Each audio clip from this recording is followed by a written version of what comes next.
Good morning, students. So today's poem is about a lamb, and then we're going to look at a paired poem with it called The Tyger. These poems were written by a poet slash mystic slash artist from the 1700s, William Blake. And I love Blake for his oddball ways and his creative strength.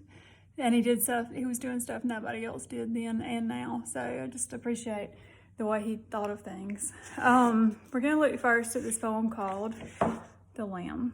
And here's my props. We're a little bit limited. If you know a lot about animals, this is not a lamb, it's a goat. Close enough, right? Okay, so lambs conjure up ideas of innocence and sweetness, soft little cuddly baby presents and stuff. And then of course there's a biblical reference to a lamb, which is relevant in this poem. And later we're gonna look at this tiger, like Shere Khan. Yeah. Okay. I was trying to address the wrong animal, but again. Yeah, I have this one other prop.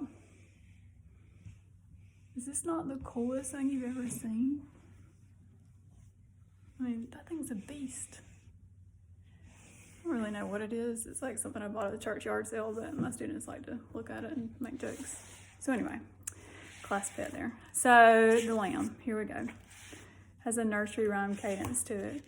Little lamb, who made thee? Doth thou know who made thee? Gave thee life and bid thee feed by the stream and o'er the mead. Gave thee clothing of delight, softest clothing, woolly, bright. Gave thee such a tender voice, making all the vales rejoice. Little lamb, who made thee? Dost thou know who made thee? Little lamb, I'll tell thee. Little lamb, I'll tell thee. He is called by thy name, for he calls himself a lamb. He is meek and he is mild. He became a little child. I a child and thou a lamb. We are called by his name. Little lamb, God bless thee. Little lamb, God bless thee. So that brings up images of sweetness and innocence. And again, it's from the poetry collection called Songs of Innocence. So of course, biblically, Christ is the lamb, sacrificial lamb.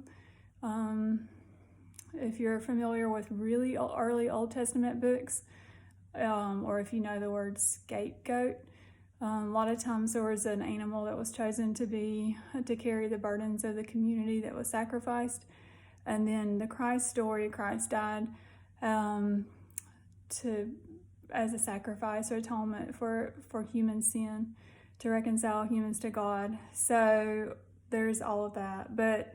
So this poem has a question and answer sequence, and the answer is pretty clear. Who made the lamb? God made the lamb. So that's, again, from an Innocence collection. All right, so here's the paired poem from Songs of Experience. The Tiger. Tiger, tiger, burning bright in the forest of the night, what immortal hand or eye could frame thy fearful symmetry? In what distant deeps or skies burnt the fire of thine eyes? On what wings dare he aspire? What the hand dare seize the fire? And what shoulder and what art could twist the sinews of thy heart? And when thy heart began to beat, what dread hand, what dread feet? What the hammer, what the chain? In what furnace was thy brain? What the anvil, what dread clasp dare its deadly terrors clasp? When the stars threw down their spears and watered heaven with their tears, did he smile his work to see? Did he who made the lamb make thee? Tiger, tiger, burning bright in the forest of the night, what immortal hand or eye could frame thy fearful symmetry? So harder questions from Songs of Experience about generally the same thing. Who created this fearful beast? Could frame thy fearful symmetry. So the creator in this poem is compared to maybe a blacksmith working iron over a fire, creating something terrorizing. Those sorts of dark images are sometimes associated with hell. And so if you compare the two poems, if I'm remembering correctly from my college discussion a million years ago, people brought up the question, so who created evil, or who created Lucifer that became Satan? All these big theological questions. did it go that far? Or is the poem just a response to Industrial Revolution that Blake was not really a fan of? Or you could look at it a softer way, like, did God create really amazing, powerful things along with really gentle things? And there's some relevance in discussing maybe Paradise Lost with the Satan character in that epic poem from the 1600s. So anyway, people love this poem. It's often anthologized. It's really visual and fun to talk about tigers.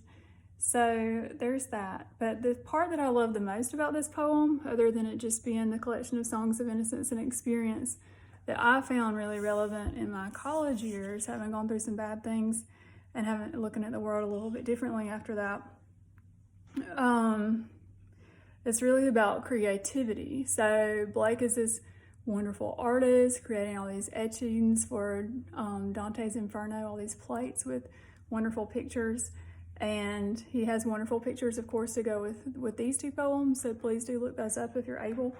But he may just be asking who is the ultimate creator. And then the funny part about it, Tyger, Tyger, burning bright in the forest of the night, what immortal hand or eye could frame thy fearful symmetry? So who could do this? But then if you look at the word symmetry and pop it out in a way that actually rhymed, what immortal hand or eye could frame thy fearful symmetry? Because Blake, the artist, is also doing these things as he creates art and poetry. He's a creator too. So wow, look at him trying to do a godlike task of authorship and creativity. So at any rate, he's a really interesting guy to study.